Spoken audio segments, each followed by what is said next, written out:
É uma honra para mim poder estar com vocês.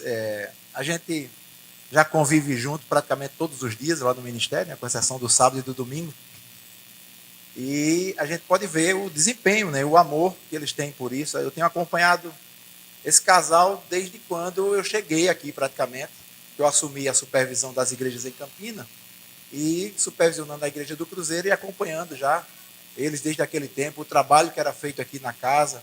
E poder ver esse progresso, né, ver o que está acontecendo, isso alegra o meu coração. O mais importante de tudo isso, eu quero que você comece guardando isso também no seu coração, não é esse lugar, que é um bom lugar, não são as cadeiras, não são as coisas que a gente pode estar vendo acontecer aqui, mas é o que está acontecendo em sua vida. Isso é o mais importante. O que Deus encontra espaço para fazer de mudança dentro da sua vida. Amém? Então, aqui vocês gostam muito de palmas, né? Eu vi que o pastor, tudo aqui, bate palma. Aí eu vou pedir para que a gente possa bater palmas para eles, né? Pelo trabalho, pelo desempenho deles. Já estou entrando no clima aqui do negócio das palmas. Mas eu não podia deixar de falar. Eu me lembro muito de quando nós começamos uma igreja também lá em Intermares, um bairro de Cabedelo, da cidade de Cabedelo. E quantas experiências maravilhosas nós tivemos ali. Essa fase que vocês estão vivendo agora, desse primeiro ano, ela não vai se repetir. Olha que legal. Quando entrar para o segundo ano, terceiro ano, quarto ano, são novas fases de coisas novas que vão estar acontecendo. É assim na nossa vida. Né? A gente vira o ano, né? Tem aquela virada de ano, você faz planejamentos para o ano seguinte. Você faz, às vezes, até lista do que você quer para o ano, né? Eu vou me comportar bem, eu vou obedecer mais os meus pais. Quer ver uma que todo mundo bota na lista? Eu vou fazer regime. Tá lá. Chega no final do ano, quando vai se pesar, está mais pesado do que quando começou o ano. Porque a gente precisa dar atenção àquilo que a gente se coloca disponível para que aconteça. E essa noite, Deus está falando comigo, com você. Deixa Deus trabalhar no teu coração e mudar a tua vida. Eu quero isso para mim. Eu quero isso para mim. Eu não quero amanhã ser a mesma pessoa de hoje. Eu trabalhei por muitos anos na indústria farmacêutica e fazia visita aos médicos no consultório. Uma certa vez eu fui visitar um cardiologista, eu nunca esqueci disso, tem muitos anos isso. E quando eu entrei, eu cumprimentei o cardiologista e eu disse, tudo bem, doutor? Ele fez, hoje está melhor do que ontem, pior do que amanhã. Ele disse desse jeito como eu disse aqui. Agora, peraí, devagar, como é? Aí eu fui entender o que ele tinha dito. Mas ele estava dizendo, hoje está melhor do que ontem e pior do que amanhã. Olha que consciência. Você já sabia que tinha progredido, você melhorou de hoje com relação a ontem, mas a sua expectativa, aleluia, é que amanhã seja um dia em que você vai ser melhor. Não é que amanhã simplesmente seja um dia melhor. Porque amanhã pode ser um dia melhor e eu não estar melhor. Então eu não vou aproveitar um dia melhor. Agora, quando eu pensei, amanhã eu vou ser melhor, eu vou largar coisas que podem estar atrapalhando a minha vida. Amém? Esse é um pensamento excelente. Isso marcou minha vida. E lá na igreja em Cabedelo, quando nós começamos em umas reuniões no salão de festas do prédio que eu morava. E a gente ia para lá, se reunia, e a coisa foi aumentando, alugamos um lugar, mais ou menos essa mesma coisa que vocês estão passando aqui. Que maravilha, mas quantas experiências, eu vou dizer mais uma vez para vocês dois, especificamente falando, as experiências desse primeiro ano não vão se repetir. As coisas vão ficar maiores, as experiências são maiores. Por que Deus dá experiências maiores? Porque Ele deu uma maturidade para experiências maiores. Amém? Eu lembro de uma das coisas que era nisso que eu queria chegar. Eu lembro muito disso, que lá no prédio que a gente alugou, precisava de reformas. Porque nem todo prédio foi feito para ser uma igreja. Né? E vamos lá, reformar. Como é que a gente faz? Aí vem os cálculos. Eu tenho que puxar uma parede aqui, eu tenho que fazer um negócio aqui. Aí tem o departamento infantil e o dinheiro para fazer isso. E começa. E essas coisas todas, se a gente não tiver cuidado, ela envolve a nossa mente de um jeito tal que a gente esquece o que é prioridade. E a prioridade, vou dizer isso aqui para marcar seu coração, a prioridade para o sucesso em qualquer obra do Senhor é sensibilidade para ouvir a voz e ousadia para obedecer. Vamos dizer comigo? Sensibilidade para ouvir a voz e ousadia para obedecer. Só a sensibilidade para ouvir a voz não resolve. Porque eu posso ouvir e dizer, nada, está vendo que eu não vou fazer um negócio desse? Começar a fazer cálculo humano. Mas a igreja, ela é espiritual, é sobrenatural. Não cabe o cálculo humano. Certa vez, nessas reformas que a gente estava fazendo na igreja, precisava fazer uma parte de iluminação. Era um salão um pouco grande e não tinha fio nenhum lá, porque era uma garagem de lanchas. E a gente trouxe um eletricista, né, um especialista, para fazer um cálculo. Eu disse o que é que eu ia precisar, para saber quanto eu precisava comprar de fios. Aí ele anotou tudinho, viu, Jânio? Ele disse assim, ó, você vai precisar do fio, aí disse qual era a espessura, né? E tantos rolinhos de fio. Aí eu fui no caixa da igreja, olha a inocência, peguei R$ 150 do caixa e meu pensamento, eu digo, eu vou comprar os fios, eu volto com os fios, com o troco e a nota fiscal. Foi desse jeito que eu saí para fazer essas compras. Aí fui na loja, cheguei na loja, disse o cara que precisava de uns fios, ele disse, qual é o fio e quanto? Aí eu entreguei o papel do eletricista. Aí ele fez uns cálculos. Aí ele disse, 1.200. Aí eu digo, rapaz, eu acho que o senhor se enganou. É para uma igreja só. Aí ele disse, não, mas o que você está precisando aqui dá R$ 1.200. Rapaz, que coisa cara, fio. E eu fiquei naquela hora, bateu aquele pensamento humano. E é isso que eu queria falar para vocês como conselho. Essa é uma noite de conselhos, amém? Para todos vocês. Não deixa o pensamento humano passar sobre o de Deus. Porque na mesma hora, quando ele disse 1.200, eu disse, como é que eu vou comprar um negócio desse? E aí vieram os pensamentos, só 150, quando é que eu vou chegar em 1.200 para poder comprar todos os fios que eu preciso? E aí, na mesma hora, dentro da loja, uma loja muito grande que tem lá em João Pessoa, eu resolvi ligar para uma irmã que é da igreja e que ela é construtora. Porque eu imaginei, se ela é construtora, provavelmente ela compra fios em uma quantidade muito grande e deve conseguir mais barato. Aí eu falei com ela, ela disse, o que é que você precisa? Aí eu li o que tinha no papelzinho. Ela disse assim, rapaz, olha que coisa boa. Eu comprei uns fios para um prédio que eu estou construindo e eles mandaram, numa quantidade errada, mandaram passando esse fio que você precisa. Aí, para devolver esses fios, é uma complicação muito grande. Tem que tirar uma nota da construtora para devolver. Tem a questão do transporte. Aí ela disse, eu acabei ficando por um preço bem baratinho. E eles fizeram lá para eu não ter que devolver. Aí eu disse, o que eu preciso? Quanto fica para mim? Ela fez R$ 150.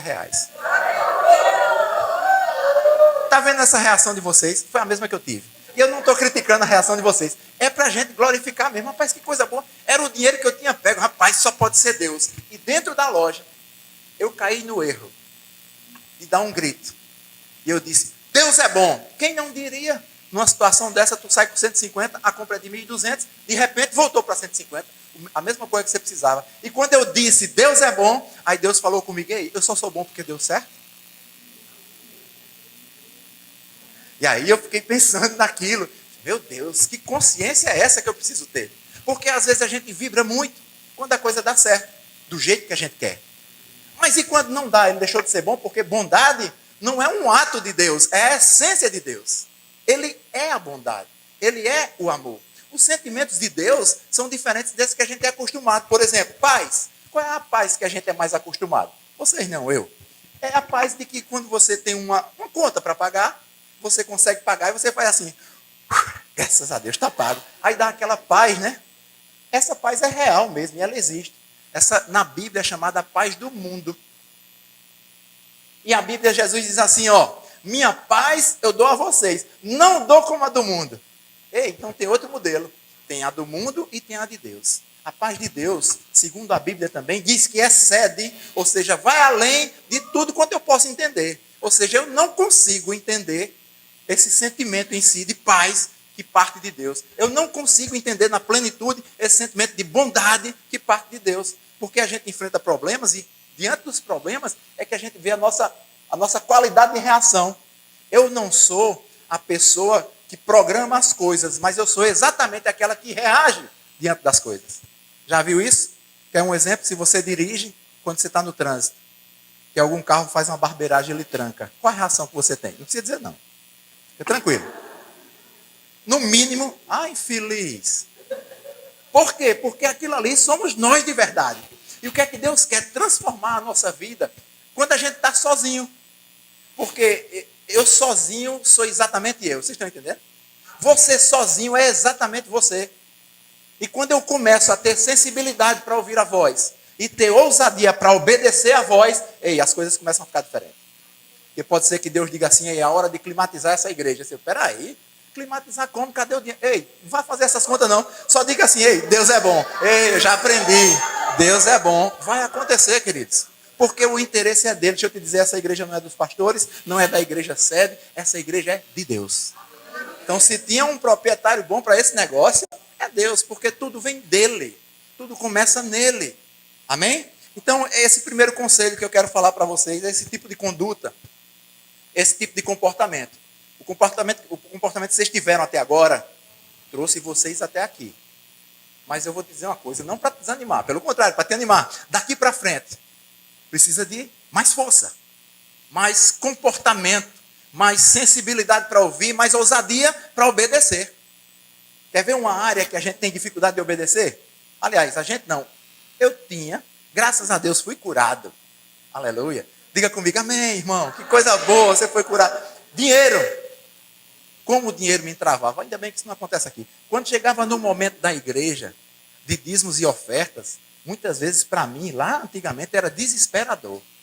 Eu ficava torcendo até para o cara esquecer daquele momento, porque eu ficava encabulado comigo mesmo. Porque eu ficava naquela, rapaz, eu dou, não dou, quanto é que eu dou? Quando eu abria a minha carteira, parecia que as notas de 2 era tudo crente. As bichinhas queriam pular na salva, mas as de 50 tudo desviada, não queria nem saber de sair dali, mas não era a nota, era eu mesmo. E depois eu passei para um novo estágio, é o estágio em que você quer espiritualizar a coisa. Quando você quer espiritualizar, na hora do dízimo e oferta, você começa a orar. Pai, Espírito Santo, em nome de Jesus, me revela quanto eu tenho que dar. Ei, a Bíblia diz que sou eu que decido no meu coração. Não é o Espírito Santo que vai me dizer, não. Pega essa aí. Você decide. Você vai lá e diz, eu quero contribuir com isso aqui. Por quê? Porque você entende o que está fazendo, para quem está fazendo e por que está fazendo. Amém? Amém? Amém. Glória a Deus. Essa história de sensibilidade para ouvir a voz e ousadia para obedecer me faz lembrar de um texto que tem em 1 Reis, capítulo 17. Você conhece Elias, o profeta. Deus falou com ele e disse assim, Elias, vá lá falar com o rei e diga a ele que são 3 anos e meio sem chuva e sem orvalho. Agora diga e fuja para se esconder, porque o negócio vai pegar fogo aqui. Olha que coisa maravilhosa. É uma programação bem legal, não é não? A gente que já conhece o texto, passa por cima de uma coisa como essa de boa. Mas pensa direitinho. O profeta teve que ouvir, ter sensibilidade para ouvir, e teve que ter ousadia para dizer, rapaz, eu vou. Foi lá para o rei e disse, são 3 anos e meio sem chuva e sem orvalho. Aí ele correu e foi para o lugar que Deus tinha dito para ele ir. Mas vê só, Deus disse, vá para lá, porque lá, por causa da sua obediência, eu vou cuidar de você. Olha que coisa maravilhosa. Nossa obediência vai atrair o cuidado de Deus. Mas não é a nossa obediência ao nosso próprio pensamento, mas é a nossa obediência ao que Deus fala. E aquele profeta saiu, foi lá para a beira daquele riacho lá de Querite, e ficou lá. E lá ele tinha água fresca, e lá os corvos vinham deixar pão e carne para ele 2 vezes por dia. Olha que maravilha. Mas deixa eu te dizer mais uma coisa. Chuva vem para todo mundo e seca vem para todo mundo.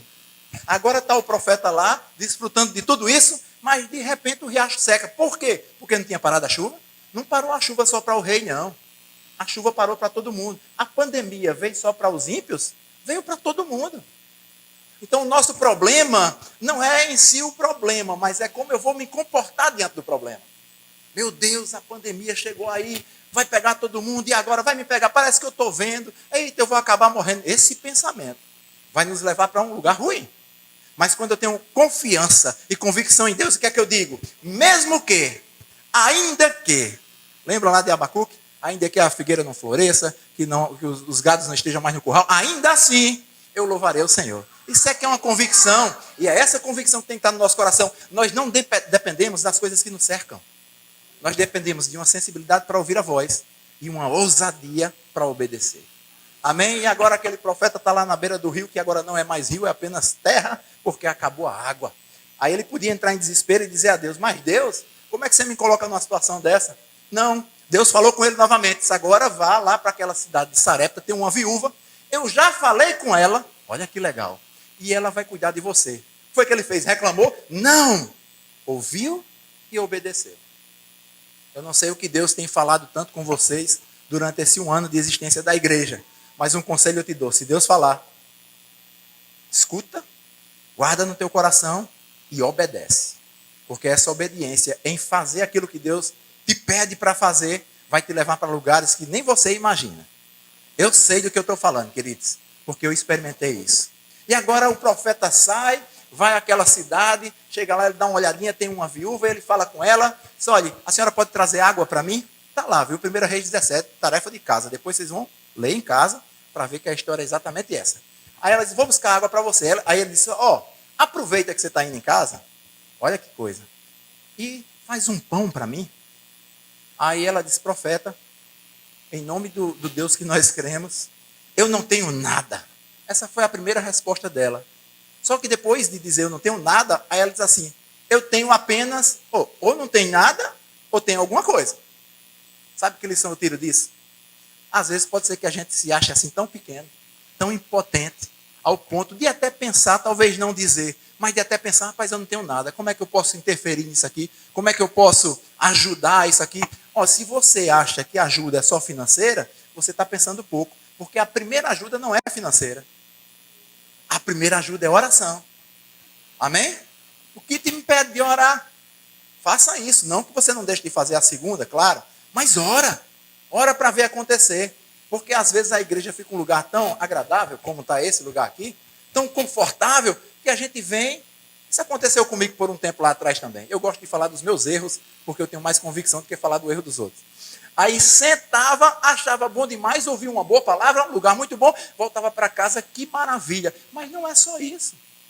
A igreja, o lugar onde a gente se reúne, é como um posto de gasolina.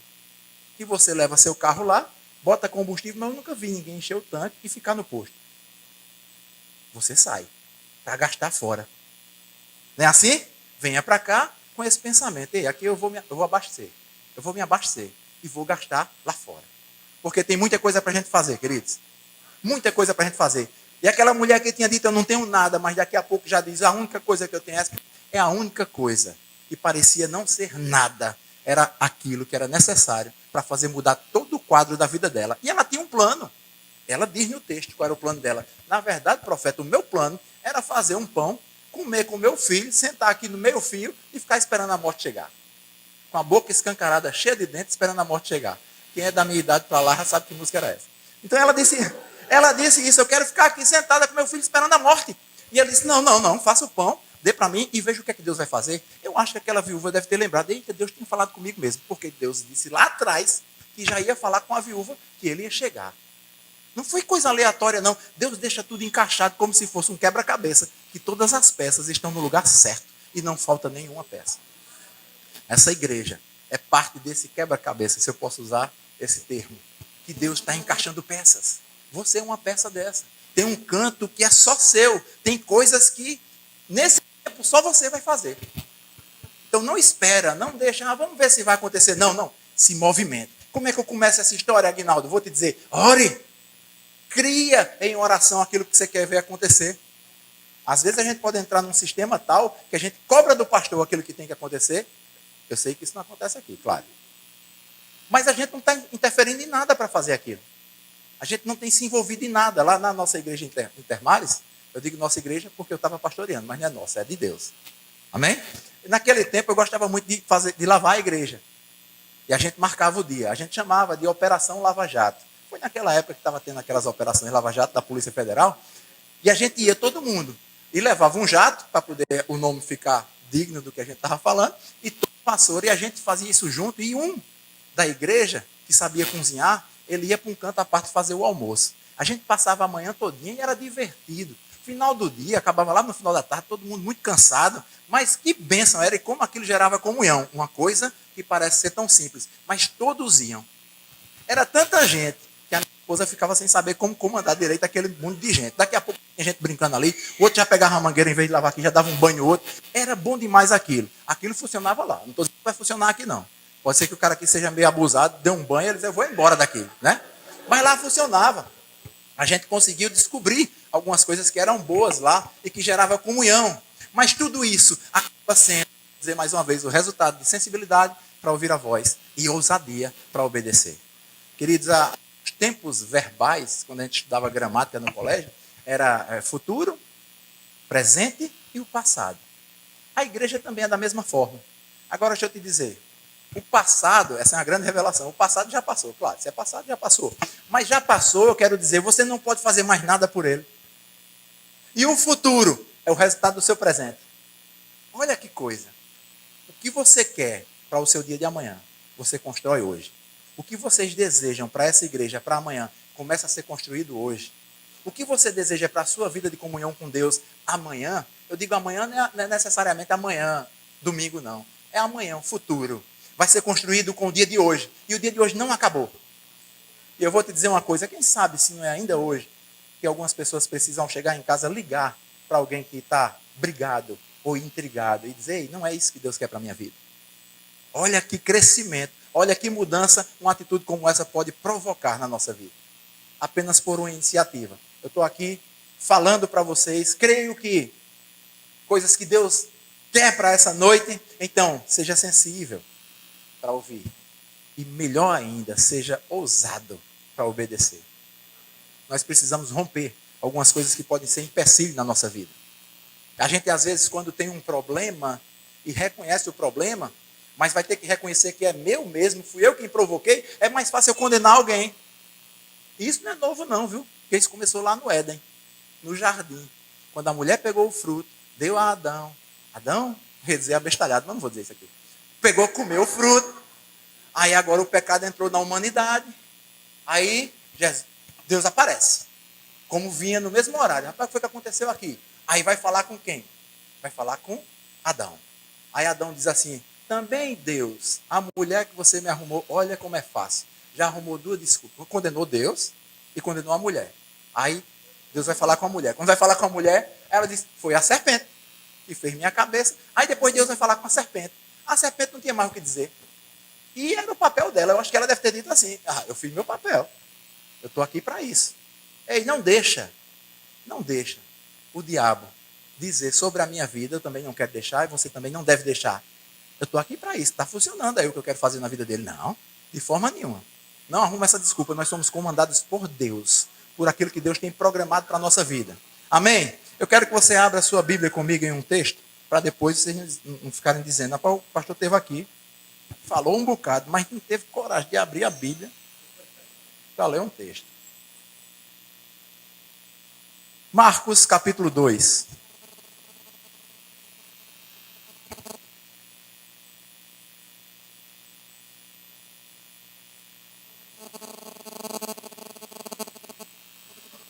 Tem que tomar água bem devagarzinho. Se der gole grande, fica tumultua. Eu passei recentemente me submeti a uma cirurgia. Tem 32 dias hoje, exatamente. Uma cirurgia de redução de estômago. Por isso vocês estão vendo as roupas um pouco fogadas e vai ficar mais ainda. Graças a Deus por isso. Mas a gente fica tão limitado, às vezes, até para dar gole em água, tem que ter cuidado, tem que ser pouco. Vamos lá. Capítulo 2 do livro de Marcos fala sobre Jesus curando um paralítico. Uma história bem conhecida.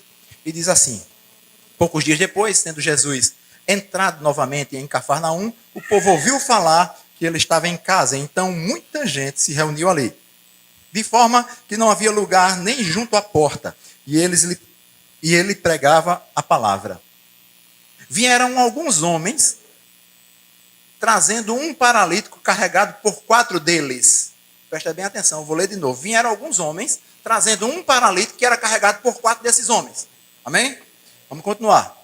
Não podendo levá-lo até Jesus por causa da multidão, removeram parte da cobertura do lugar onde Jesus estava e pela abertura do teto baixaram a maca em que estava deitado o paralítico. Vendo a fé que eles tinham, Jesus disse ao paralítico, filho, seus pecados estão perdoados.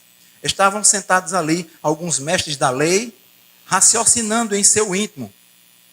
Por que esse homem fala assim? Está blasfemando. Quem pode perdoar pecados a não ser Deus? Jesus percebeu logo em seu espírito que era isso que eles estavam pensando, e ele disse, por que vocês estão remoendo essas coisas em seus corações? Qual é mais fácil dizer ao paralítico, seus pecados estão perdoados, ou levante-se, pegue a sua maca e ande? Mas para que vocês saibam que o Filho do Homem tem na terra autoridade para perdoar pecados, disse ao paralítico, levante-se, pegue a sua maca e vá para casa. Ele se levantou, pegou a maca e saiu à vista de todos, que atônitos glorificaram a Deus, dizendo, nunca vimos nada igual. Aleluia. Quantos já conhecem esse texto? Você já leu ou já ouviu alguém falar sobre ele? Que maravilha um texto como esse. Vamos lá, eu vou tentar florir a história, sem alterar o que tem aqui na Bíblia. Então, um grupo de pessoas, não eram só 4 que levavam aquele homem, não. Tinha um grupo, é tipo uma procissão. Vocês já viram procissão? Quem já acompanhou procissão aqui antes de se converter? Isso. A santa e todo mundo acompanhando, né? Ele tem cara de quem carregava o andaime da santa. Aí estava todo mundo lá, e lá no meio, um paralítico com 4 homens. Então, uma cama que provavelmente tinha 4 cantos de pegar. Dessa turma todinha, 4 resolveu pegar aquele paralítico e levar, porque sabiam que Jesus estava lá e que certamente alguma coisa poderia acontecer. Ei, deixa eu te dizer uma coisa, quando você vier para a igreja, quando você estiver em casa, quando você estiver no trabalho, quando você estiver na escola, pensa assim, ei, Jesus está lá, alguma coisa pode acontecer. Amém? E aí eles saem, quando chegam na casa, que olha, está lotada, como vai estar em breve aqui, das pessoas ficarem ali na calçada. Como é que eu faço para entrar? Tomara que não tenham a ideia de arrancar as telhas, porque aqui fica mais difícil. Mas quando chegaram, qual era o mais fácil? Queridos, naturalmente falando, por isso que nós somos sobrenaturais e não naturais. Naturalmente falando, talvez o pensamento daqueles 4 homens que vinham carregando a maca era dizer assim, rapaz, Chico, tem algum Chico aqui? Não. Só usei o nome para florir. Tá vendo aí, rapaz, a gente é tão gente boa, a gente trouxe você, a expectativa era de botar você lá perto de Jesus, certamente a gente sabe que alguma coisa ia acontecer, mas olha como está, lotado, não tem condições, vamos te levar de volta. Era o mais fácil, mas nem sempre o mais fácil é o que deve ser feito. Amém? Nem sempre a gente deve fazer aquilo que a gente acha que é melhor, mas sempre devemos fazer aquilo que é necessário.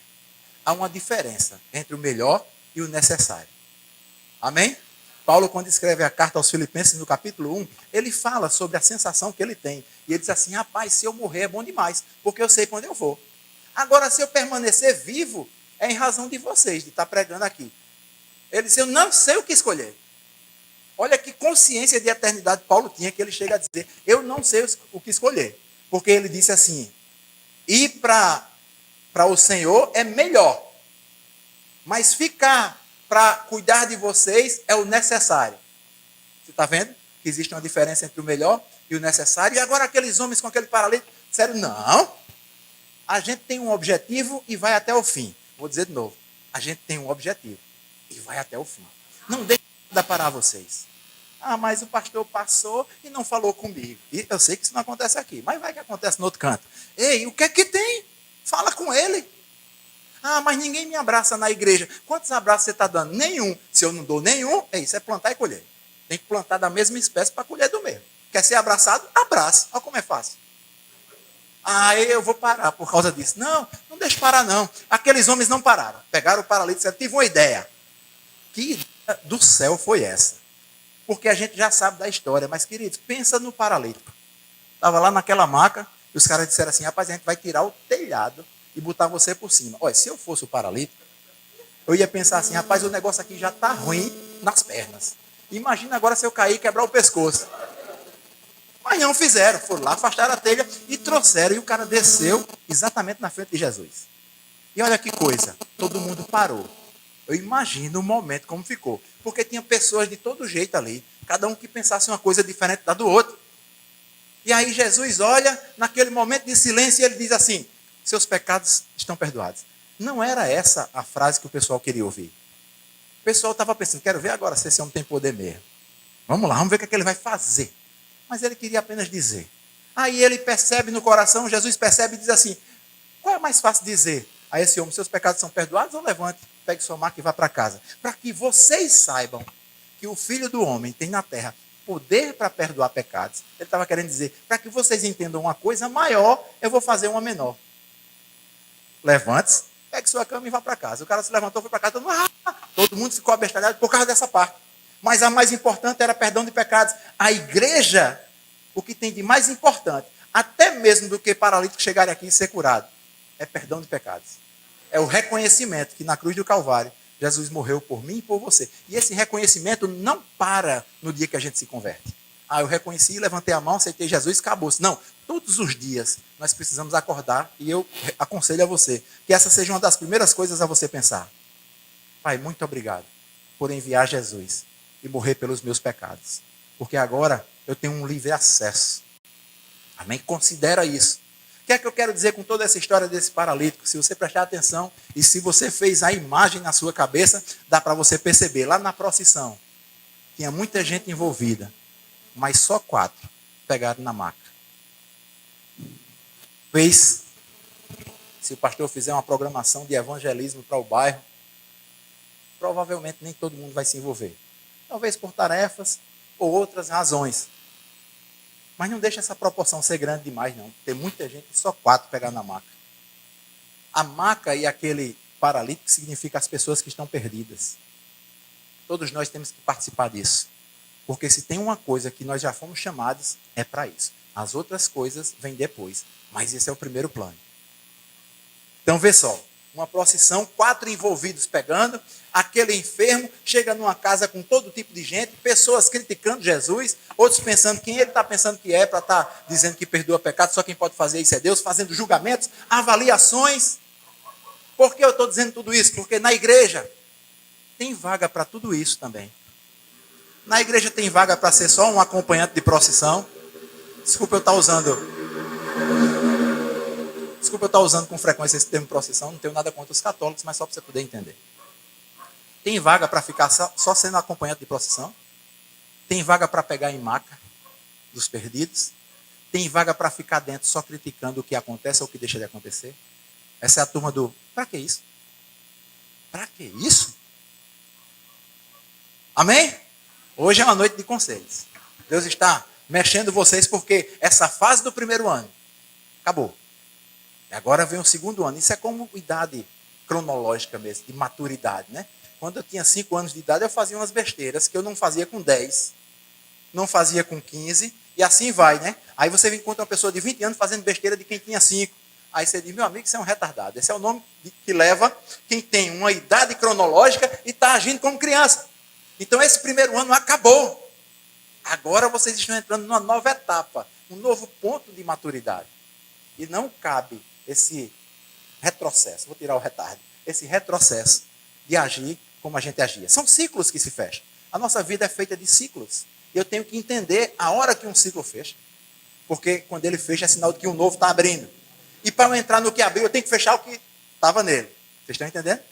E aqui é isso que acontece na igreja como um todo. Eu tenho que pegar esse pensamento do ciclo para a minha vida pessoal. Tem coisas que encerraram na minha vida e outras estão começando. Mas eu tenho que pegar também para o nível igreja, onde eu congrego. Qual é a fase da minha igreja? Eu sou lá da igreja sede. Qual é a fase que nós estamos vivendo agora? Estamos falando sobre família. Que bênção. Então o que é que eu vou fazer? Esse é o ciclo. É aí que eu tenho que estar. Eu tenho que estar dentro dessas coisas também. Entendeu? Entenda isso. Que você vai ser bem sucedido. E esse é o plano de Deus para a minha vida e para a sua. A Bíblia diz em João 10:10, o ladrão, e aqui falava tipificando o diabo, mas era sobre um falso pastor. Mas, obviamente, se é um pastor falso, é um instrutor dele, o diabo. Aí ele diz assim, o ladrão veio somente. Ou seja, não tem mais nada que ele vai... Somente significa, é só isso. Mas parece ser pouco, mas é muito. Veio somente para matar, roubar e destruir. Mas graças a Deus que esse verso não acabou aí. Tem uma vírgula. Ou seja, agora deixa eu dizer a segunda parte. Jesus estava falando, ele disse, mas eu vim, aleluia, ó, o diabo veio para, Jesus veio para, e ele diz, mas eu vim para que você tenha vida e a tenha em abundância. Se ele tivesse dito que a razão dele era apenas eu ter vida, para mim já era suficiente. Mas a visão de Deus é maior. E ele diz, não é só vida, é vida abundante. Então Deus tem um plano. Sabe, queridos, a gente tem que acabar com essa história de fazer o plano e convidar Deus para fazer parte do nosso plano. Eu tenho que saber qual é o plano que ele tem para mim e eu entrar no plano de Deus. Porque ele sabe mais do que eu. Amém? E esse é o plano de Deus para mim e para você. Vida abundante. E eu quero encerrar com isso.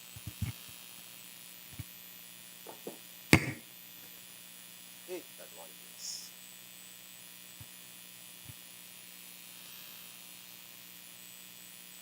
Aleluia. 2 Coríntios capítulo 6, capítulo 9, a partir do verso 6. Mais um golinho.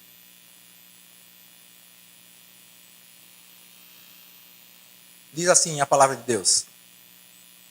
Lembrem-se, porém, disto. Se vocês derem pouco, receberão pouco. O lavrador que planta só algumas sementes terá uma colheita pequena, mas se plantar muitas sementes, colherá muito. Esse texto, especificamente, estava falando sobre ofertas e tudo mais. Mas eu quero arredondar, e eu posso fazer isso para tudo na sua vida. Porque a Bíblia diz que tudo o que o homem plantar é exatamente aquilo que ele vai colher. Toda colheita é da mesma espécie e em quantidade maior. Ah, que bênção! Mas se eu plantar coisas erradas, vai receber da mesma espécie e em quantidade maior. Porque essa lei não é quebrada se a coisa que você está fazendo é boa ou se ela é ruim. Ela é uma lei. Amém? E aí ele continua e diz assim no 7. Cada um deve resolver por si quanto vai dar. Não forcem ninguém a dar mais do que realmente deseja, pois Deus ama aquele que dá com alegria. Aí vem o verso 8. Deus pode ajeitar isso para você, dando-lhe tudo o que você necessita e mais ainda para que não só haja o suficiente para as suas próprias necessidades, mas também sobre em abundância para darem prazerosamente aos outros. Ei, aqui está um verso que define o que é vida abundante. E eu tenho que buscar, porque se Deus diz que esse é o plano dele para mim, se Deus diz que esse é o plano dele para você, eu tenho que procurar chegar nesse lugar que Deus fala, o tal da vida abundante. E a vida abundante é isso. Ele está garantindo, Deus está garantindo a você que vai dar para você tudo o que você necessita. Não é tudo o que você quer, é tudo o que você necessita. Porque nem sempre o que eu quero é o que eu necessito. Amém? Vou dar para você tudo o que você necessita e ainda mais. Você vê que os planos de Deus sempre passam daquilo que já está bom. Eu vou te dar vida, mas vida abundante. Eu vou te dar tudo o que você necessita e ainda mais. Aquele que é poderoso para fazer infinitamente mais do que tudo quanto pedimos ou pensamos, conforme o espaço que é dado para a operação do seu poder. Conforme o espaço que é dado para a operação do seu poder. Esse é o segredo. Dê espaço para Deus operar. Quando eu digo dar espaço para Deus operar, eu também estou dizendo a mim, saia do meio, Aguinaldo, para não atrapalhar Deus. Dê espaço para Deus operar. E a operação dele diz que vai te dar tudo o que você necessita e ainda mais. Só que, quando ele diz que vai dar para mim ainda mais do que eu necessito, ele também diz, para. Para significa, eu vou te dizer por quê e para que eu vou fazer isso. Então, isso quer dizer a mim que o fato de eu ter a minha necessidade suprida, isso é muito bom e me alegra, e o fato de eu ter sobrando também é muito bom e me alegra, não porque é meu. Amém? Porque sobra já está dizendo. Se existe sobra, é porque a sua necessidade já foi suprida. Concorda comigo? Então, essa sobra, para que é? Vou ficar com ela? Se ficar com ela, o nome disso é avareza. E avareza é pecado. O texto diz, para que vai existir a sobra? Para que não só haja o suficiente para as suas necessidades, mas também sobre em abundância, para você dar prazerosamente aos outros. Eita glória, olha o segredo do negócio aí. Então Deus está dizendo que eu vou ter minhas necessidades supridas, vai dar passando para que eu possa abençoar outras pessoas. Aleluia. Então eu tenho que dar um passo para entrar nesse projeto de Deus chamado vida abundante. Ele não simplesmente existe por existir e vai acontecer como um passe de mágica. Não, ele está lá pronto, me esperando. Eu tenho que entrar nisso. Como é que eu entro nisso? Meu comportamento. E como é que eu posso fazer, Aguinaldo? Vou te dizer, sensibilidade para ouvir a voz e ousadia para obedecer. Vai acontecer. Amém? Tem uma música que se cantava antigamente. Você que está envolvido com música sabe disso. É uma música bem antiga, mas ela fazia sempre a igreja agitar um bocado, sabe? Essa música no refrão dizia assim, sobrará, lembra? Sobrará, sim, sobrará, assim será. Esse era o refrão. Falava sobre sobra, a igreja pegava fogo. Esse negócio de cadeira alinhada, quando cantava essa música, não. Afastava as cadeiras, todo mundo vibrava. E eu ficava pensando, beleza vibrar por isso. Mas se eu estiver vibrando, achando que essa sobra vai ficar comigo, eu estou infringindo uma lei aqui. Vai dar errado. Eu tenho que vibrar porque eu vou saber assim, se vai sobrar, é porque a minha necessidade já foi suprida, e agora eu vou ter para dar às outras pessoas, para contribuir na igreja, para fazer todo tipo de boas obras. Assim está escrito. Tem um outro texto na Bíblia que diz assim, ao que muito plantou não sobrou, e ao que pouco plantou não faltou. Eu passei um tempão para entender esse texto. Porque eu digo, se o cara plantou pouco, como é que não faltou? Aí eu entendi depois. Porque quando ele diz que ao que muito plantou não sobrou, é porque aquela sobra já foi transferida para o que plantou pouco, para não faltar aqui. Isso é viver como família. Olha que maravilha. Seu problema é o meu problema, o meu é o teu, e a gente vive como família, se ajudando. Deus se envolve nisso. Sua necessidade vai ser suprida e ainda vai sobrar, para que você possa fazer todo tipo de boas obras. Então eu quero encerrar com isso, queridos. Segundo ano da igreja, pensa sobre isso. Tem 3 modelos de crente. Agora vai. Primeiro modelo de crente é aquele que é crente, nasceu de novo, aceitou Jesus como Senhor e Salvador. O nome dele está escrito no livro da vida, tudo certinho. Mas nem as necessidades dele são supridas. Aí você diz, isso acontece? Acontece. Agora eu falo de mim, já passei por isso, queridos. Você está lá, tem conta, cadê o dinheiro para a conta? Aquela agonia. Você perde até a conexão com Deus por causa do aperreio. Sabe que aperreio, às vezes, faz a gente perder a conexão com Deus. Porque a gente está visualizando muita coisa natural. Começa a pensar assim, ei, o problema está aqui. Mas Deus está aqui. Aí você começa a pensar diferente. Então esse é o primeiro modelo de crente. Ele é crente de verdade, mas nem a necessidade é suprida. Beleza, qual é o passo? Ei, eu tenho que caminhar para lá. Mudando de categoria. Segunda categoria. É o crente convertido. Levantou a mão, aceitou Jesus como Senhor e Salvador. O nome está escrito no livro da vida. E ele tem as necessidades supridas. Eita glória, que bênção. Olha que coisa boa. Todas as necessidades supridas. Mas ainda não é o canto que Deus quer que eu esteja, nem você esteja. Vem para a terceira categoria dos crentes. Convertido, levantou a mão, aceitou Jesus como Senhor e Salvador. O nome também está no mesmo livro dos outros 2. Se Jesus voltar, está salvo, vai embora do mesmo jeito. Que bênção. Mas aqui, ele tem as necessidades supridas. E sobrando para fazer todo tipo de boas obras. Esse é o lugar que Deus quer a mim e a você. Começa a almejar isso. Começa a investir nisso. E eu vou dizer de novo, como? Sensibilidade para ouvir a voz. E ousadia para obedecer. Amém? Fecha teus olhos. Pai, nós te louvamos por essa noite. Te louvamos por tua palavra, que é a verdade que rege a nossa vida. Nós dela dependemos e é nela que nós queremos andar. E que bênção poder ver que você tem um plano perfeito para nós. E isso não é um pensamento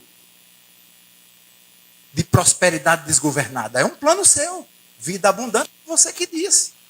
E eu declaro, Pai, em nome de Jesus, sobre a vida dos meus irmãos que congregam nesse lugar, que estão nessa reunião essa noite, que você possa alcançar o coração de cada um deles, para que eles possam começar a pensar sobre isso, para que possa também viver isso, porque esse é o seu plano, é o seu projeto. E eu declaro em nome de Jesus que todas as coisas que foram vistas, todas as coisas que aconteceram nesse lugar durante esse um ano, quer sejam coisas boas ou aperreios por coisas que precisavam fazer, ei, agora entram na fase 2. E nessa fase 2, talvez até sejam maiores, mas a estrutura que você tem colocado no coração deles também é maior, para poder receber as coisas maiores que você tem para a vida deles. Assim eu declaro, em nome de Jesus, prosperidade plena nesse lugar. Não no lugar físico, mas no lugar espiritual. Dentro do coração de cada um deles. Esse é o desejo do meu coração. E eu expresso isso nessa noite através dessa oração. Declarando bênçãos, bênçãos, bênçãos sobre a vida deles. E principalmente, eles sendo bênção, bênção, bênção para a vida de outras pessoas. Em nome de Jesus, em nome de Jesus. Amém? Glória a Deus, queridos. Agradeço demais a atenção de vocês. E estou muito feliz com tudo que está acontecendo aqui. Como o Janderson disse, a gente está aqui mesmo para fazer esse apoio e ver crescer. E ver as coisas acontecerem nesse lugar. Amém? Casal abençoado. Muito obrigado pelo privilégio de estar com vocês nesse dia. Viu? Me sinto honrado.